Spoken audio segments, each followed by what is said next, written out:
ఇప్పుడు మీ అందరికీ నా వందనాలు తెలియజేస్తున్నాను. ఈ సభలో చదవబడినటువంటి ఈ 119వ కీర్తన 54 వచనం ధ్యానం చేసుకున్నాం. యాత్రికుడినైన నేను నా బసలో పాటలు పాడుటకు నీ కట్టడలు హేతువులైన ప్రార్థన తీసుకుందాం. పరిశుద్ధమైన మా తండ్రి, మహోన్నతుడా, సర్వోన్నతుడా, జీవాధిపతి, నీ ఘనమైన నామం బట్టయ్యా స్తోత్రాలు తెలుస్తుంటున్నాను. నా తండ్రి, ఈ యొక్క ఉదయకాల సమయమందు ఈ ఆరాధనలో ప్రభువా ఇంతవరకు జరిగించినటువంటి కార్యాన్ని బట్టి సమస్త మహిమ, ఘనత, ప్రభావం నీకు మేము ఆరోపిస్తున్నాము. నా తండ్రి అయ్యా, ఈ దిన లేఖన పాఠాన్ని మా ముందు ఉంచున్నారు. మా ఎడల మీ చిత్తము ఏమయ్యనదో తండ్రి, మీరు మాట్లాడండి, మీరు దర్శించండి, మీరు గద్దించండి ప్రభువా. మీరు ఇక్కడ ప్రత్యక్షంగా అడుగుతున్నాం తండ్రి, స్తోత్రాలు. అయ్యా, మనుషుడు మాట్లాడే ప్రతి మాట అది వ్యర్థమైన మాట కానీ తండ్రి, నీ మాట నువ్వు కోరవంటివి తండ్రి.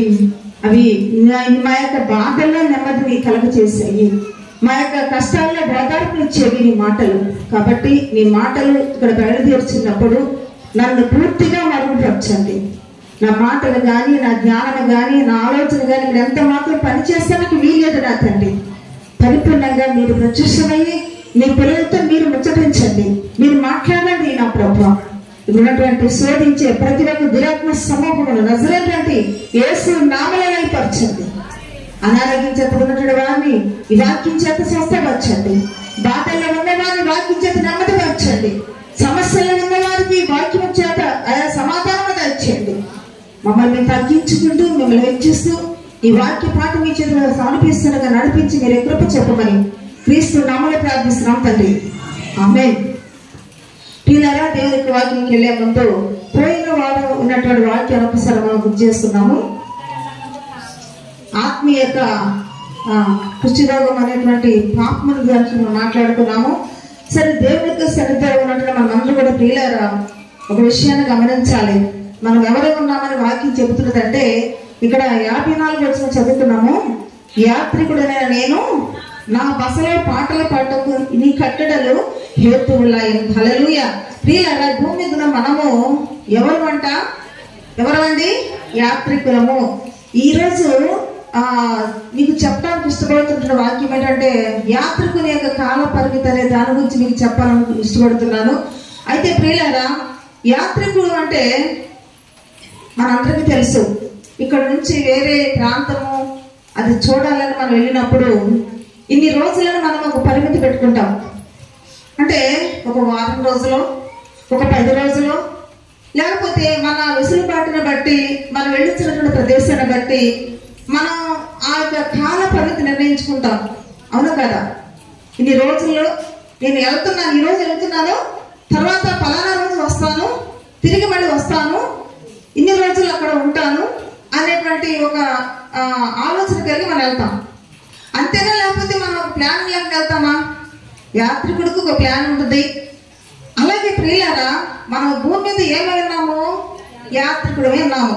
యాత్రికుని యొక్క కాల పరిమితి అనేది దేవుడు నిర్ణయిస్తూ ఉంటారట. హల్లెలూయా. కాబట్టి మనము భూమి మీదకి పంపబడ్డాము. పంపబడిన తర్వాత మన యాత్ర ముగించుకున్నటువంటి తరువాత ఎంత కాలము మన యాత్ర అనేది మనం కొనసాగిస్తున్నామో, ఈ కాల పరిమితి అయిపోయిన తర్వాత తిరిగి మనం ఏం చేయాలి? ఎక్కడి నుంచి వచ్చామో అక్కడ తిరిగి మరి వెళ్ళాలి. అందుకని ప్రియులారా, మరి మనకి ఈ కాల పరిమితిలో దేవుడు కొన్ని విధానాలు నియమించారు. నియమించినప్పుడు మనము వచ్చినటువంటి పనిని పూర్తి చేసుకుని తిరిగి మరలా వెళ్ళటానికి మనము మన జీవితాన్ని మనం ఏం చేసుకోవాలి? మనము సిద్ధపరచుకోవాలి. హల్లెలూయా. అందుకని ఈ కీర్తనలు చూడండి, ఇదే కీర్తనలు 90వ కీర్తన 3వ వచనం ధ్యానం చేసుకుందాము.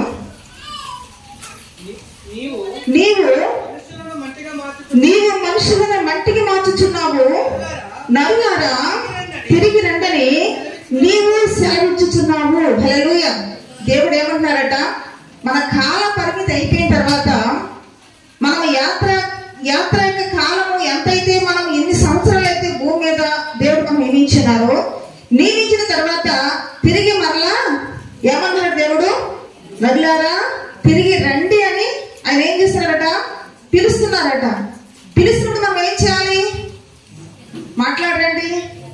పిలిచినప్పుడు ఏం చేయాలి? నేను రాను ప్రభు ఇక్కడే ఉంటానని కూర్చున్నా కుదరదు అక్కడ. ఎందుకంటే మనం ఏమి ఉన్నాము? యాత్రికులు ఉన్నాము. అయితే ఈ యాత్ర చేసేటువంటి దినాలు మనము ఏం చేయాలంటే సద్వినియోగపరచుకోవాలట. ఏం చేయాలి? మనము సద్వినియోగపరచుకోవాలి. ఇప్పుడు యాత్ర చేసేటువంటి వాడు ముందుగా ఎక్కడ నుంచి వచ్చాము అని ముందు గుర్తుపెట్టుకోవాలి. మనం ఏ ఊరు నుంచి వచ్చాము అని ముందు గుర్తుపెట్టుకోవాలి. ఎందుకు వచ్చామో అని గుర్తుపెట్టుకోవాలి. వచ్చిన పని అయిపోయిందా తెలిపోవాలి. అయితే ఒకవేళ మనము ఎక్కడి నుంచి వచ్చాము అనేది మర్చిపోయామనుకోండి, పరిస్థితి ఎలా ఉంటుందంటారు? మాట మీరు చాలాసార్లు చెప్పాను. మనం పలానా ఊరు వెళ్ళాము, హైదరాబాద్ వెళ్ళాము, రాజమండ్రి వెళ్ళాము, తిరిగి మళ్ళీ మన ఊరు రావాలండి. రావాలంటే ఏముండాలి? మనకి జ్ఞాపకం ఉండాలి, గుర్తుండాలి. గుర్తు లేకపోతే ఎక్కడికి వెళ్తాం? మనము యాత్ర చేసేవాడు కూడా తిరిగి మనం ఏ దేశం నుంచి వచ్చామో, ఏ ప్రాంతం నుంచి వచ్చామో గుర్తు పెట్టుకోకపోతే తిరిగి మరలా ఆ దేశానికి వెళతానికి, ఆ ప్రాంతానికి వెళతానికి, నీ ఇంటికి వెళతానికి నీకు అవకాశం ఉంటుందా? వీలుంటుందా? ఉండదు. కాబట్టి మొట్టమొదటిసారిగా ఒక యాత్రికుడు గుర్తు పెట్టుకోవాల్సిన విషయం ఏంటంటే, నేను ఎక్కడ నుండి వచ్చాను, ఏ ప్రాంతం నుండి వచ్చాను, వచ్చినటువంటి నేను ఎందుకు వచ్చాను అనేటువంటి ఈ రెండు ప్రశ్నలు మన జీవితంలో కలిగి ఉండకపోతే చాలా ప్రమాదకరమైనటువంటి పరిస్థితులు మనం పడే అవకాశం ఉంటుంది. హల్లెలూయా. అందుకనే ఇక్కడ మనము చూడండి 10వ వచనం చదువుకున్నాము. 9వ వచనం చూడండి. నీ ఉగ్రతను భరించుచునే మా దినములనే గడిపితిమి, నిట్టూర్పులు విడిచినట్లు మా జీవిత కాలము జరుపుకుందుము. హల్లెలూయా. మనిషి స్థితి ఎలా ఉన్నదంటే ప్రియులారా, తను వచ్చిన స్థితి మర్చిపోయాడు. ఎక్కడి నుంచి వచ్చాడో మర్చిపోయాడు. మర్చిపోయి జీవితకాలం అంతా వ్యర్థపరచుకుంటూ నిట్టూర్పులతోనే బ్రతికాడంట. అర్థమవుతుందండి? యాత్రకు వచ్చేటువంటి వ్యక్తి ముందు ఇల్లు గుర్తు పెట్టుకోవాలి. తర్వాత ఎందుకు వచ్చాను అన్న విషయాన్ని గుర్తు పెట్టుకోకపోతే ఆ దినాలన్నీ కూడా వ్యర్థమైపోతాయంట. అందుకని మనము వ్యర్థమైనటువంటి దినాలు గడుపుతున్నాం ఈరోజు. కాబట్టి నీవు జీవించినటువంటి దినాలు నిట్టూర్పు విడుస్తూ జీవించావా? తిరిగి నాకు ఇల్లు ఉన్నది, నేను అక్కడికి వెళ్ళాలి, వచ్చిన పని అయిపోతుంది, ఏదో ఒక రోజు వెళ్ళాలి అనేటువంటి ఒక అవగాహన కలుగున్నావా? నిన్ను నువ్వే పరిశీలన చేసుకోవటం అనేది చాలా అవసరము. ఎందుకంటే నరులారా తిరిగి రమ్మని మరలా పిలుస్తున్నటువంటి ఆ పిలుపు ఏ రోజు వస్తుందో తెలియదు. దేవుడికి ఇచ్చినటువంటి ఈ యాత్ర కాల పరిమితి ఎంతో నీకు తెలియదు, అది నాకు తెలియదు. ఈ ముగింపు లోపే మనం వెళ్ళేటప్పుడు ఏం చేయాలట? ఒక సిద్ధపాటు అనేది కలిగి ఉండాలి. హల్లెలూయా. సిద్ధపాటు కలిగి ఉండాలంటే మీకు ఏం చెప్పిన 2 విషయాలు. ఒకటి, ఎక్కడి నుంచి వచ్చామో అది గుర్తు పెట్టుకోవాలి. 2, ఎందుకు వచ్చామో గుర్తు పెట్టుకోవాలి. ఈ 2 గుర్తు పెట్టుకుంటేనే తన యాత్రకు తిరిగి మళ్ళా సిద్ధపడే అవకాశం ఉంటుంది. హల్లెలూయా. అందుకని మనం వాక్యాలు చూస్తున్నట్లయితే హెబ్రీయులకు రాసిన పత్రిక 11వ అధ్యాయము,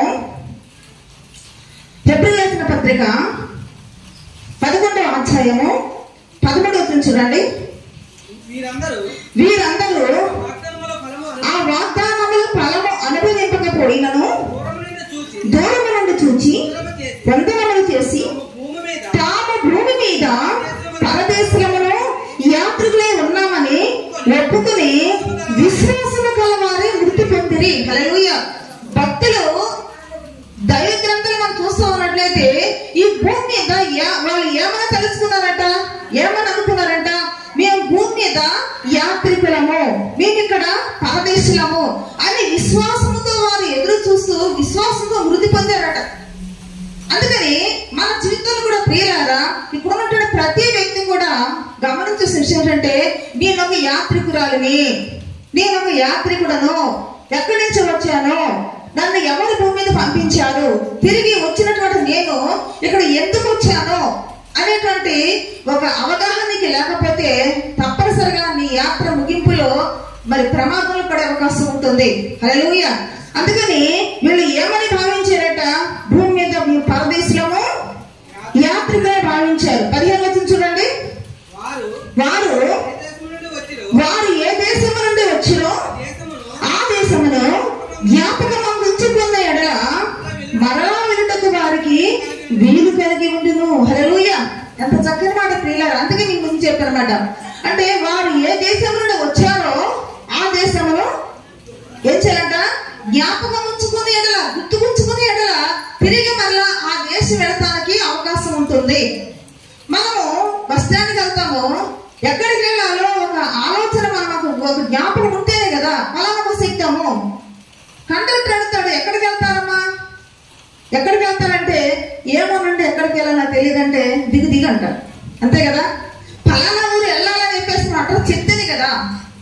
కాబట్టి నువ్వు ఏ గుర్తు పెట్టుకోవాలి? భూమి మీద నేను ఒక పరదేశని, నేను ఎక్కడి నుంచి వచ్చాను, నన్ను ఎవరు భూమి మీద పంపారో ముందు ఆయనను మనం గుర్తు పెట్టుకోవాలి. మనం వచ్చినటువంటి ఆ దేశంలోంచి వచ్చినటువంటి ఆ దేశాన్ని మనం గుర్తు పెట్టుకోవాలి.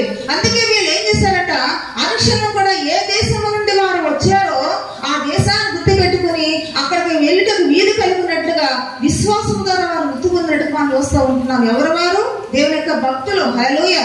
అయితే ప్రభువైన యేసుక్రీస్తు వారు కూడా ఆయన ఏమన్నారో మాట చూద్దాం. చూడండి, యోహాను సువార్త 13వ అధ్యాయము, యోహాను సువార్త 13వ అధ్యాయము 3వ వచనం చూద్దాం.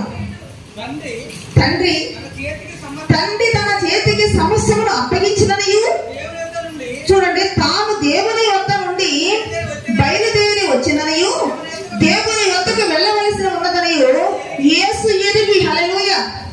ప్రభువైన యేసుక్రీస్తు వారు ఏమి ఎరిగారట?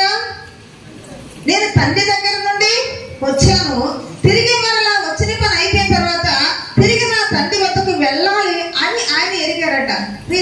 దేవుని బిడ్డలారా, ఈ సమయంలో మనం ఏమి గుర్తుంచుకోవాలి చెప్పండి? సృష్టికర్త నుండి దేవుని వద్ద నుండి మన లోకంలోకి పంపబడి ఉన్నాము, తిరిగి మరలా ఆయన వద్దకు మనము వెళ్ళాలి అనే విషయాన్ని ప్రభువైన యేసుక్రీస్తు వారు ఏ విధంగా ఎరిగి ఉన్నారో అదే విధానము, అదే ఆలోచన, అదే గురి మనం కూడా కలిగి ఉండాలి.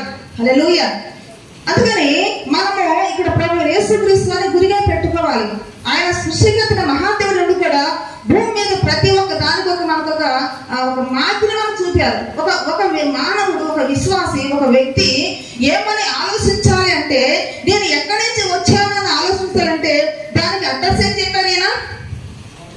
నేను తండ్రి వద్ద నుండి వచ్చాను, తిరిగి మళ్ళీ ఎక్కడికి వెళ్ళాలనుకున్నారు ఆయన? తిరిగి మళ్ళా నా తండ్రి వద్దకు వెళ్ళాలని యేసయ్య ఎలాగైతే ఎరిగి ఉన్నాడో ఆయన రక్తం చేత కడగబడిన నీవు నేను మనమందరం కూడా ప్రియులారా, మరి మనం కూడా ఈ విషయాలు గుర్తు పెట్టుకోవాలి. దేవుని గ్రంథం ఉంటున్న భక్తులందరూ కూడా ఈ విషయాలు గుర్తు పెట్టుకుని భూమి మీద మేము యాత్రికులమైనటువంటి ఒక భావనలు కలిగి ఉన్నారు. అంతేకాకుండా వచ్చినటువంటి దేశాన్ని వారు గుర్తు పెట్టుకున్నారు. హల్లెలూయా. మరి మన పరిస్థితి ఏమిటండి? అందుకని యాత్రికుల నుండి 2 లక్షలు అనుకున్నాము. ఒకటి, వచ్చిన దేశాన్ని గుర్తు పెట్టుకోవాలి, వచ్చిన పనిని గుర్తు పెట్టుకోవాలి. ప్రభువైన యేసుక్రీస్తు లోకానికి ఎందుకు వచ్చారు?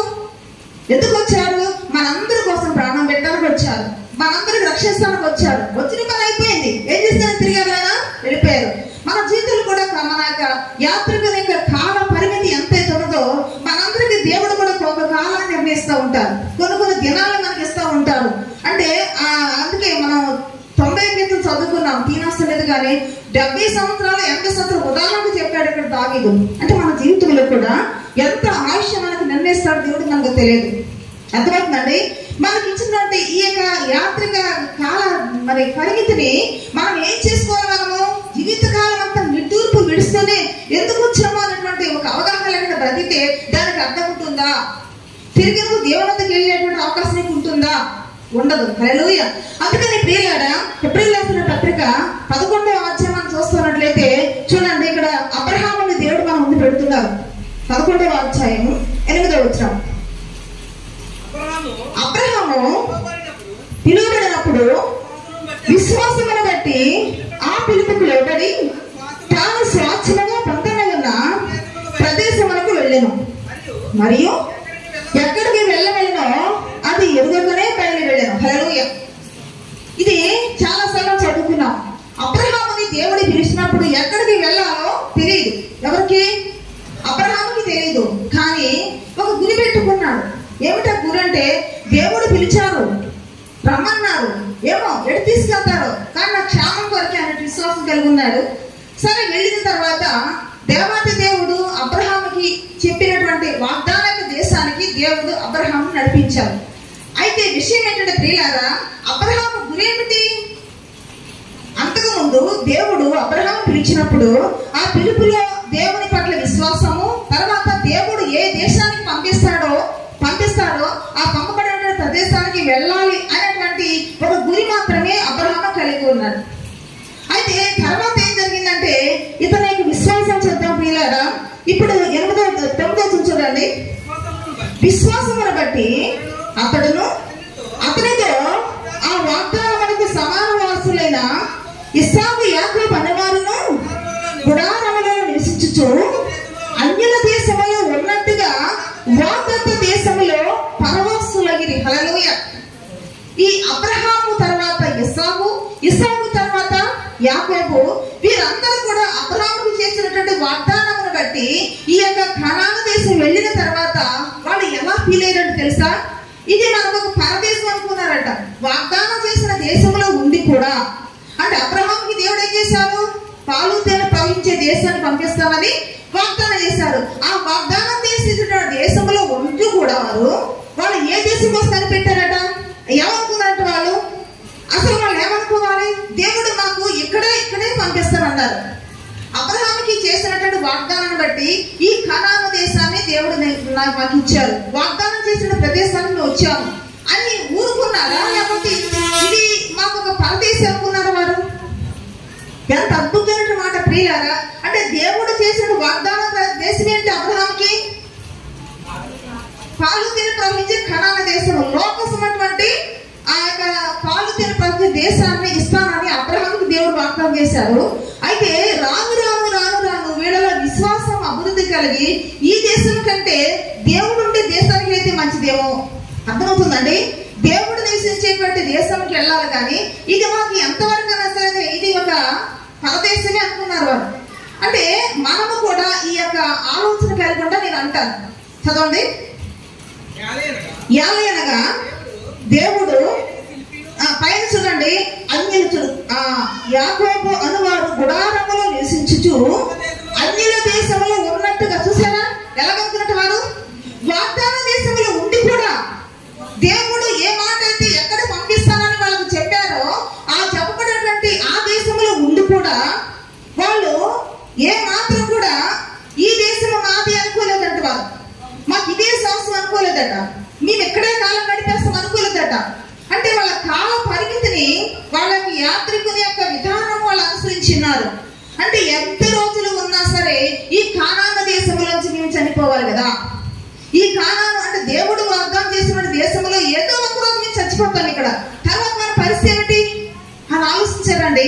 ఈ ఆలోచన మనకు ఈ రోజు ఎంతసేపు కూడా లోకసమైనటువంటి ఆశీర్వాదాలు, లోకసమైనటువంటి ఆశలు, లోకసమైనటువంటి ఈ యొక్క మనం చూడండి ఇక్కడ ఏమైతే కావాలో ఇటే తిరుగుతున్నా మనం గాలిగెత్తి తిరిగినట్లు. హల్లెలూయా. వాళ్ళు చూడండి చక్కగా దేవుడు ఇచ్చినటువంటి వాగ్దాన దేశంలో ఉండి కూడా అది ఎవరి దేశం అనుకున్నట్టు వారు చదివారు కదా. అన్యుల దేశం అని అనుకున్నారంట. ఇది మాది కాదు అనుకున్నారు. అన్యుల దేశం అంటే ఇతరులది, అంటే ఇది తమది కానిది. అంటే ప్రతి విశ్వాసం కూడా ఏం భావించాలి? ఇది మనది కాదు. యాత్రికుడు ఏమనుకోవాలి? వెళ్ళినటువంటి మనం ఏదో ఊరు వెళ్తాము, ఇదే మా ఊరు అనుకుంటామా? మనదే టేకిల్ అనుకుంటాం. మనకు ఒక అడ్రస్ ఉంది, మనకు ఒక నివాసం ఉంది, మనకు ఒక ప్రాంతం ఉంది, మన ప్రజలు అక్కడ ఉన్నారు, వాళ్ళు మన వాళ్ళు అనుకుంటాము. అంతేనా? లేదా 4 రోజులుండి వెళ్ళిపోయేటువంటి అది మనం అనుకుంటామా? అంటే ఇప్పుడు భక్తులు కూడా ఏమనుకున్నారు?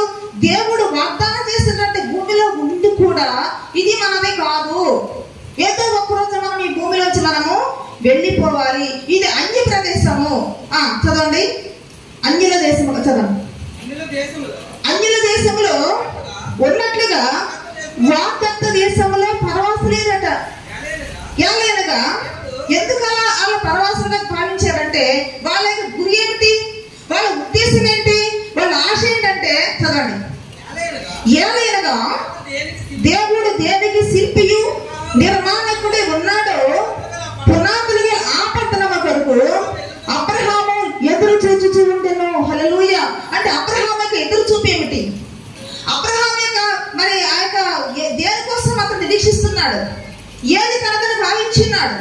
ఇక్కడ ఏ విధంగా అనుకుంటున్నాడు అంటే నేను ఒక యాత్రికుడను, అంటే అబ్రహాముని పిలిచినటువంటి తర్వాత ఈ కొడుకు పుట్టాడు. తర్వాత తరతరాలని కూడా అయిపోయిన తర్వాత మళ్ళీ కానాను దేశం వచ్చారు. అయినా సరే వాళ్ళు ఏమని భావించారు? నేను పరదేశిని, నేను ఒక యాత్రికురాలని అనుకున్నాడంట. అయితే అతని యొక్క గురి ఏమిటంటే ఎంతకంటే శాశ్వతమైనది, ఎంతకంటే విలువైనది. నేను పూర్వము వచ్చినటువంటి దేశము, దేవుడు నన్ను భూమి మీదకి పంపక మునుపు ఏ దేశంలో వచ్చినానో, దేవుడు ఏ పట్టణానికి శిల్పి ఉన్నాడో, దేనికి నిర్మాణుడే ఉన్నాడో నాకు అది ముఖ్యం అనుకున్నాడు. హల్లెలూయా. కాబట్టి వీళ్ళారా, ఒక విశ్వాసి ఈ ఆలోచన కలిగి ఉండాలి, ఒక విశ్వాసి ఈ గురి కలిగి ఉండాలి. హల్లెలూయా. అందుకే వచ్చిన దేశం వాళ్ళు ఏం చేశారండి? గుర్తు పెట్టుకున్నారు. కాబట్టి వచ్చినటువంటి దేశం గుర్తు పెట్టుకొని నేను ఎందుకు వచ్చాను అనుకున్నారు? వారు యాత్ర చేస్తానికి వచ్చాను అనుకున్నారు. ఈరోజు నా ప్రియ సహోదరి సహోదరుడా, ఈ భూమి మీద మనకి ఎంత ఉన్నా సరే, ఎన్ని ఉన్నా సరే, ఎంతమంది మనతో ఉన్నా సరే, చివరికి మన ప్రయాణం ఏదో ఒకరు ముగియబోతుంది. హల్లెలూయా. దానికోసము మనం ఒక భావాన్ని కలిగి ఉండాలి. అందుకే యాత్రికుడైన నేను అన్నాడు. ఎవరన్నారు? చదువుకున్నా కదా, దావీదు మాట అన్నాడు. తర్వాత మనకు ఒక యాత్రికునికి కాల పరిమితి దేవుడు నిర్ణయించున్నాడు. ఈ కాల పరిమితిలో మన జీవితాన్ని ఎలా నిర్ణయించుకోవాలో అనే విషయాన్ని ముందుగా చదువుకోబోతున్నాం. హల్లెలూయా. కాబట్టి ఇక్కడ చూడండి, అంతే ఇక్కడ అబ్రహాం యొక్క ఉద్దేశం ఏంటంటే, భక్తులకు ఉద్దేశం ఏంటంటే 16 చూడండి. అయితే వారు మరీ శ్రేష్టమైన దేశమును, అనగా పరలోక సంబంధమైన దేశమును కోరుచున్నారట. హల్లెలూయా. వాళ్ళ కోరిక ఏమిటి చెప్పాలి? పరలోకము, పరదేశము, దేవుడు ఉండేటువంటి స్వదేశము, మనము ఇక్కడ పంపబడినటువంటి ఆ దేశము నుంచి ఆ దేశంకి వెళ్ళాలనే వాళ్ళ కోరిక అంట. హల్లెలూయా. అప్పుడు ఈ సహోదరుడా, నీ కోరిక ఏమిటి అడుగుతున్నాడు దేవుడు. ఈ రోజు యాత్రికురాలుగా నీకు చెబుతున్నటువంటి ఆ దేవుడే నీవు ఏం కోరుచున్నావు అనే విషయాన్ని కూడా నీకు విజ్ఞత వదిలిపెట్టున్నారు. హల్లెలూయా. కాబట్టి మన కోరిక ఏమై ఉండాలండి? యాత్రికుడు కోరిక ఏమై ఉంటుంది? తిరిగి నా ఇంటికి వెళ్ళాలి, తిరిగి నా స్వదేశం వెళ్ళాలి, తిరిగి నా ఊరు వెళ్ళాలి అనేటువంటి ఆలోచన కలిగి ఉండకపోతే, మర్చిపోతే పిచ్చోడైపోతాడండి. హల్లెలూయా. మనం కూడా భూమి మీద ఉన్నప్పుడు ఎవరైతే మన భూమి మీద పంపిమన్నారో ఆయనను గుర్తు పెట్టుకోవాలి. ఎందుకంటే ప్రభు చెప్పారు, యోహాను చదువుకున్నాం కదా, నేను తండ్రి వద్ద నుండి పంపబడితే తిరిగి మరలా నేను అక్కడికి వెళ్ళాలన్నారు. అంటే ప్రతి ఒక్క విశ్వాసం కూడా ఈ గురిని కలిగి ఉండాలి. కాబట్టి ఇంకొకటి ఏంటంటే, యాత్రికులకు ఒక పరిమితి ఉంటుంది. అంటే వెళ్ళినటువంటి ప్రదేశంలో అన్ని కూడా కట్టకట్టుకుని ఎత్తున పెట్టుకుని వెళ్ళిపోవాలని ఆలోచన ఉంటే అసలు ప్రయాణమే ఎందుకు సాగదు. అర్థమవుతుందండి? కాబట్టి యాత్రికుడు అన్ని విషయాలు కూడా మితంగా ఉండాలట. ఎలా ఉండాలి? మితముగా అంటే ఎంతవరకు ఉండాలో అంతవరకే ఉండాలి. చూడండి, తల్లి గర్భంలో నుంచి ఎంతమంది వచ్చాము? అంతటి ఎవరు వచ్చారు? ఒక్కడే వచ్చావు. తర్వాత బంధాలు చూడండి, భూమి మీద పంపడిన తర్వాత తల్లి, తండ్రి, తర్వాత నీ తర్వాత పుట్టినటువంటి వాళ్ళు, నీ ముందు పుట్టినటువంటి వాళ్ళు, అన్నో అక్కో సహోదరులు, తర్వాత నీ భాగస్వాములు, తర్వాత నీ పిల్లలు, ఇలాగా రకరకాల బంధాలు అనేది మనకేం చేయబడతాయి? ఏర్పరచబడుతూ ఉంటాయి. ఏర్పరచబడిన తర్వాత ఇక అప్పటి నుండి ఒకళ్ళు ఏం చేస్తుంటారు చెప్పండి? మీరు వెళ్ళిపోతూ ఉంటారు వెనక ముందుగా. అంటే తల్లిదండ్రులు వెళ్ళిపోతారు, అక్కడ వాళ్ళ స్టేజ్ దిగిపోతారు, నీ భాగస్వామ్యాన్ని స్టేజ్ దిగిపోతారు. వచ్చిన తర్వాత నీ పిల్లలు, అంటే ఇలా ఒకటి చూసుకుంటే చివరికి ఎంతమంది మిగులుతారు చెప్పండి? తల్లి గర్భంలోంచి వచ్చింది, నువ్వు ఒక్కదానే వచ్చావు, చివరికి మిగిలేదు కూడా ఒక్కడే ఉంటావు. అంటే నీతో నా వాళ్ళు అనుకున్న వాళ్ళందరూ కూడా స్టేజ్ దిగిపోతుంటారు. ఇది వాస్తవం అండి ప్రియులారా. దిగిపోయినప్పుడు చివరికి నీ యాత్రలో చివరి వరకు ఎంతమంది వస్తారంటారు? ఎవరూ రారు. మిగిలేది నువ్వు ఒక్కడే మిగులుతావు. అంటే ఈ లోకసమైనటువంటి యాత్రలో మనకి పరిచయం అయినటువంటి ప్రతి వారు కూడా మనల్ని విడిచిపెట్టి వెళ్ళిపోతూ ఉంటారు. తిరిగి నీ ఇంటికి నువ్వు ఒక్కదాన్నే వెళ్ళాలి. హల్లెలూయా. నువ్వు ఒక్కడే వెళ్ళాలి. ఇది జగమెరిగిన సత్యం ప్రియులారా. ఇది వినడానికి మనం కఠోరంగా ఉండొచ్చు, కానీ ఇది వాస్తవాన్ని మనం ఒప్పుకుంటే తప్పనిసరిగా మన దాంట్లోనే సత్యాన్ని గ్రహించాలి ఉంటాం. హల్లెలూయా. అయితే నేను ఏమంటానంటే, ఆ తల్లి గర్భంలో నిన్ను పడవేసింది ఎవరు పడవేశారు? దేవుడు పడవేశారు. అంటే తిరిగి శాశ్వత కాలం కూడా నీతో ఉండేది ఎవరండి? దేవుడే. హల్లెలూయా. అందుకని మనం ఏం చేయాలంటే, ఎవరిని గుర్తుంచుకోవాలి?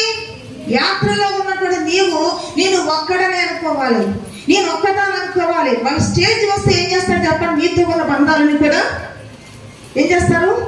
దిగిపోతారు. దిగిపోయినప్పుడు నీ ఇంటికి వెళ్ళేది నువ్వు ఒక్కడవే, నీ ఇంటికి వెళ్ళేది నువ్వు ఒక్కదానవే. కాబట్టి అందుకే మనం ఏం చేయాలంటే, వచ్చినటువంటి ఆ స్వదేశాన్ని గుర్తు పెట్టుకోవాలి, నీ తండ్రిని గుర్తు పెట్టుకోవాలి. ఇటువంటి భావాన్ని భక్తులు కలిగి ఉన్నారంట. అందుకని వారి విషయంలో దేవుడికి మంచి సాక్షి చూడండి. అదే కంటించండి 16వ వచనం. అయితే వారు మరి శ్రేష్టమైన దేశమును అనగా పరలోక సంబంధమైన దేశమును మరి కోరుచున్నారు. అందుచేత గమనించండి, అందుచేత ఈ భావాన్ని ఎవరైతే కలిగి ఉంటారో, ఈ సత్యాన్ని ఎవరైతే గ్రహిస్తారో, ఈ యొక్క వచ్చినటువంటి దేశాన్ని ఎవరైతే గుర్తుపెట్టుకుంటారో, ఎవరైతే తండ్రి దేవునికి వెళ్ళాలనేటువంటి గురి కలిగి ఉంటారో, తమకి ఇచ్చిన కాల పరిమితిని ఎవరైతే సద్వినియోగపరుచుకుంటారో, వారి విషయంలో దేవుడు ఏం చెప్తూ ఉన్నారంటే, అందుచేత తాను వారి దేవుడిని అనిపించుకున్నట్టుకు దేవుడు వారిని గురించి సిగ్గుపడడు. హల్లెలూయా. ఎంత చక్కని మాట ప్రియులారా. నిన్ను ఆయన నీ దేవుడిని అనిపించుకోవడానికి పరలోకమందు కానీ భూలోకమందు కానీ ప్రియులారా, ఫలానా యొక్క వ్యక్తి దేవుడిని అనిపించుకోవడానికి ఆయన ఎంత మాత్రం సిగ్గుపడదంట. హల్లెలూయా. కారణం ఏంటి చెప్పండి? పంపబడినటువంటి ఆయనను నువ్వు గుర్తు పెట్టుకున్నావు కాబట్టి, తిరిగి ఆయన దగ్గరికి వెళ్ళాలి ఒక గురి నువ్వు కలిగి ఉన్నావు కాబట్టి, నువ్వు యాత్రికుడు అన్నటువంటి భావాన్ని కలిగి ఉన్నావు కాబట్టి, ప్రభు లోకంలో నాకు ఎందరు ఉన్నా ఎన్ని ఉన్నా ఎటువంటి ప్రతికూల అనుకూల పరిస్థితి ఉన్నా సరే నాకు నీ వద్దకు రావాలని ఆశ, లేకపోతే నువ్వు నాకు ఇచ్చిన కాల దినముల పరిమితిని నేను సద్వినియోగపరచుకున్న ఆసక్తిని కలిగి ఉన్నట్లయితే దేవుడిని ఏమనుకుంటారట, నేను ఫలానా వ్యక్తి దేవుడు అనిపించుకోవడం ఎంత మాత్రం కూడా సిగ్గుపడ్డాడు. హల్లెలూయా. మరి ఈరోజు మనం అనుకున్నాం ప్రియులారా, నీ దేవుడను అని ఆయన అనిపించకుండా సిగ్గుపడుతున్నారా, గర్విస్తున్నారా? అయితే సిగ్గుపడేటువంటి పరిస్థితి ఉండకూడదు ప్రియులారా. మనం ఏమని అనుకోవాలి? నేను భూమి మీద పరదేశం అనుకోవాలి. హల్లెలూయా. అయితే చూడండి, మొదటి కొరింథీయులకు రాసిన పత్రిక 9వ అధ్యాయము 25వ వచనం చూడండి ఒకసారి. మరియు 10 మంది పోరాడు ప్రతివాడును అన్ని విషయములందు మితముగా ఉండును. హల్లెలూయా. అంటే ఇప్పుడు మనం ఏం చేయాలంట? అన్ని విషయాలు ఎలా ఉండాలండి? మితముగా ఉండాలంట. ఇల్లు చూడండి, ఒక చేస్తున్నాడు కదా, ఇసంటే అన్నమాట ఇల్లు అంతా నాది అంటారట.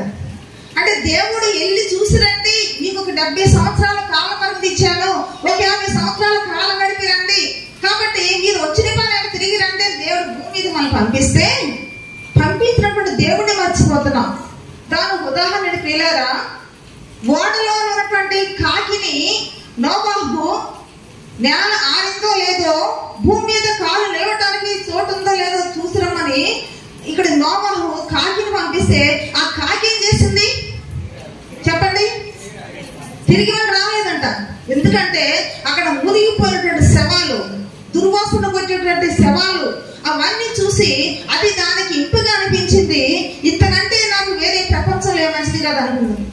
కాబట్టి ఈ చెడు వాసన, దుర్వాసన కనిపించేటువంటి ఆ ప్రదేశాన్ని అది విడిచి వచ్చిన పని మర్చిపోయింది. నోవాహు ఈ పని చేయమన్నాడు నన్ను.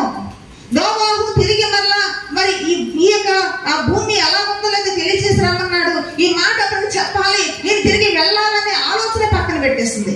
కారణం ఏంటో తెలుసా? అక్కడ ఉన్నటువంటి ఆ మురిగిపోయి కుళ్ళిపోయినటువంటి శవాలను చూసి అది మైమర్చిపోయింది. ప్రియులారా, ఈరోజు నీవు నేను అంతే. భూమి మీద దేవుడు మనకు కాల పరిమితి ఇచ్చినప్పుడు మనం ఏం చేస్తున్నాం? మనము పంపించినటువంటి దేవుడిని మర్చిపోయి ఈ భూమి మీద ఉన్నటువంటి పాపము, ఈ భూమి మీద ఉన్నటువంటి దుర్మార్గము, ఇవన్నిట్లో మనం మన కాలం అంతా గడుపుతూ ఏం చేస్తున్నామంట? మన జీవిత దినములన్నీ కూడా నిట్టూర్పులే కాదంటారా? కాబట్టి పావురం ఏం చేసింది చెప్పండి? పావురం ఏం చేసింది? వచ్చింది, చూసింది, అమ్మో ఇక్కడ ఉండలేనని చెప్పి తిరిగి మళ్ళా గుర్తు పెట్టుకుని ఎక్కడికి వెళ్ళిపోయిందండి? ఓడలోకి వెళ్ళిపోయింది.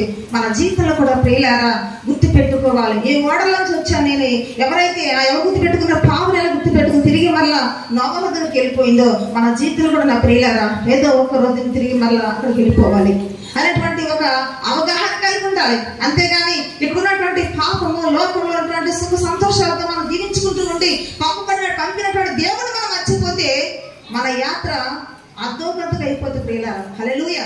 అందుకని ఇక్కడ